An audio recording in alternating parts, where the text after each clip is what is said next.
बॉलीवुड की वो अदाकारा जिसने 3 बार की पति से शादी, कई दशकों तक फिल्मी जगत में सफल एक्ट्रेस की तरह किया राज, कई हिंदी फिल्मों में बेहतरीन अभिनय से जीता दर्शकों का दिल, लेकिन विवादों में ऐसी घिरी कि कबूलनी पड़ी वेश्यावृत्ति की बात। कुछ अदाकाराएं ऐसी हैं जिन्होंने सिनेमा जगत में अपनी अनूठी छाप छोड़ी थी, जिसके चलते एक्टिंग से संन्यास लेने के सालों बाद भी उनका जिक्र किया जाता है। आज हम जिस एक्ट्रेस की बात कर रहे हैं, उसकी जिंदगी में जो विवाद हुए उससे खूब बवाल मचा।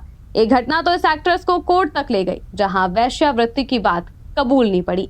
वहीं इस एक्ट्रेस को अपने पति से 3 बार शादी करनी पड़ी थी। ये 60 और 70 के दशक की काफी पॉपुलर एक्ट्रेस रही। हम बात कर रहे हैं माला सिन्हा की, जिन्होंने लंबे समय तक फिल्मी दुनिया में कई दशकों तक एक सफल एक्ट्रेस के तौर पर राज किया था। माला सिन्हा अपने वक्त की खूबसूरत और टैलेंटेड एक्ट्रेसेस में से एक थी, लेकिन बताया जाता है कि वो काफी कंजूस थी। वो अपने सारे काम खुद ही करती थी, जिस वजह से उन्हें कंजूस बोला जाता था। उन्होंने कभी भी अपने घर में कोई नौकर चाकर नहीं रखा। अपने घर की देखभाल से लेकर सारी चीजें वो खुद ही किया करती थी। माला सिन्हा क्रिश्चियन नेपाली परिवार में पैदा हुई। उनके फिल्मी करियर के बारे में तो सभी जानते हैं, लेकिन उनकी निजी जिंदगी के कई ऐसे वाक्य हैं जिनसे फैंस और आम लोग वाकिफ नहीं हैं, जैसे कि उनकी शादी।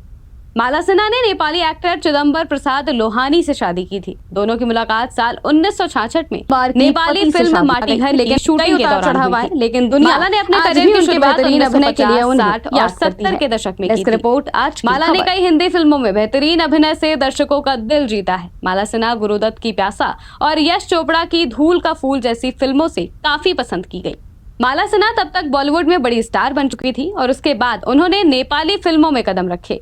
हालांकि उन्होंने अपने करियर में बस एक ही नेपाली फिल्म की थी और उसी के हीरो से प्यार कर बैठी, जो थे चिदंबर प्रसाद लोहानी।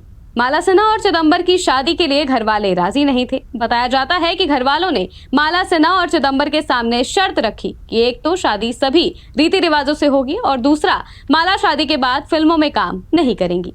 दोनों ने शर्तें मान ली और शादी हो गई, पर माला को पति से ही 3 बार शादी करनी पड़ी। माला सिन्हा ने चिदंबर से पहले ईसाई और फिर हिंदू रीति रिवाजों से शादी की। इसके बाद उन्होंने कोर्ट मैरिज की, लेकिन शादी के बाद भी माला सिन्हा फिल्मों से दूर ना हो सकी। वो बेहद ही खूबसूरत और टैलेंटेड थी। इस वजह से उन्होंने अपने करियर में सबसे ज्यादा हिट फिल्में ही दी। इसलिए शादी के बाद भी उन्होंने फिल्मों में काम करना जारी रखा। उन्होंने इसे रोकने से इनकार कर दिया। माला सिन्हा का ऐसा जुनून देख पति ने उन्हें काम करने की इजाजत भी दे दी, लेकिन इस वजह से माला सिन्हा को मुंबई में अकेले रहना पड़ा। चूंकि चिदंबर प्रसाद एक नेपाली एक्टर थे और उनका खुद का बिजनेस भी था, इसलिए वो नेपाल में ही रह गए। इस तरह शादी के बाद भी माला सिन्हा और उनके पति को अलग अलग देशों में रहना पड़ा। इसके बाद माला सिन्हा की जिंदगी में सबसे बड़ा विवाद खड़ा हुआ, जिसने उनके फैंस को बुरी तरह चौंका दिया। उनके घर में इनकम टैक्स का छापा पड़ा और छापे में उनके घर से 12 लाख रुपए बरामद हुए। उस समय के हिसाब से ये बहुत बड़ी रकम थी। वो रुपए घर के बाथरूम की दीवार में छुपे थे। माला घबरा गई और मामला कोर्ट तक पहुंच गया। रिपोर्ट्स के मुताबिक माला के पिता अल्बर्ट भी बेटी की मदद को आगे आए। उनके वकील ने माला को कोर्ट में बचाने की पूरी कोशिश की, लेकिन जब बात नहीं बनी तो पिता के वकील ने माला सिन्हा से एक ऐसी बात कबूलने को कही जो उन्होंने कभी सोचा भी नहीं होगा। उनसे कहा गया कि वो ये बात कोर्ट में स्वीकार कर लें कि उन्होंने ये रुपए वेश्यावृत्ति से कमाए हैं। माला सिन्हा पहले तो सकपका गई, लेकिन फिर उन्होंने कोर्ट में ये बात कबूल कर सबको चौंका दिया था। माला अपने वक्त की बेहतरीन अदाकारा रही। उनके जीवन में कई उतार चढ़ाव आए, लेकिन दुनिया आज भी उनके बेहतरीन अभिनय के लिए उन्हें याद करती है। डेस्क रिपोर्ट, आज की खबर।